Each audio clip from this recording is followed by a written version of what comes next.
అందరికీ నమస్కారం. హస్తీరా ఛానల్‌కి స్వాగతం. ఈరోజు నేను జీలకర్ర పౌడర్ అండి ఇంట్లోనే ఎలా చేసుకోవాలో అది చూపిస్తాననమాట. చాలా ఈజీ అండి అసలు. బయట షాపుల్లో కొనాల్సిన అవసరమే లేదు. మనం ఇంట్లోనే నేచురల్‌గా ఎటువంటి కెమికల్స్ కానీ, ప్రిజర్వేటివ్స్ కానీ యూజ్ చేసుకోకుండానే మనం చేసుకోవచ్చనమాట. ఇలా జీలకర్రని కొంచెం లావు పెనం పైన వేసుకొని స్లోగా పెట్టుకోవాలనమాట. మంట ఎక్కువ పెట్టుకోకూడదండి. ఎందుకంటే అవి మాడిపోతాయి కాబట్టి. చిన్న మంట పైన మనము ఓపికగా మొత్తం కూడా వేయించుకోవాలి. మొత్తం ఈవెన్‌గా ఒకసారి కలిపెట్టి వదిలేయకుండా కొంచెం ఓపికగా మనం వేయించుకుంటూ ఉండాలనమాట. అప్పుడు లైటిష్ బ్రౌన్ కలర్ వస్తుందనమాట. అంటే అది బాగా వేగాయి అని. అప్పుడే మీకు స్మెల్ కూడా తెలుస్తుంది. అరోమా కూడా మీకు అర్థమైపోతుందనమాట. అప్పుడు మీరు ఆఫ్ చేసుకొని అది మొత్తము ఆ జీలకర్ర మొత్తము కూల్ అయిన తర్వాత మనం మిక్సీకి వేసుకోవాలి.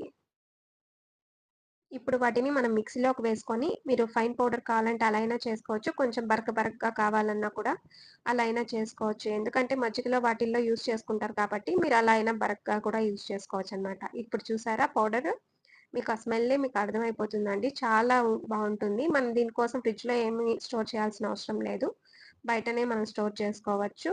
కూరల్లో హ్యాపీగా వాడుకోవచ్చు. వీడియో నచ్చితే ప్లీజ్ లైక్ చేయండి. సబ్స్క్రైబ్ చేయండి.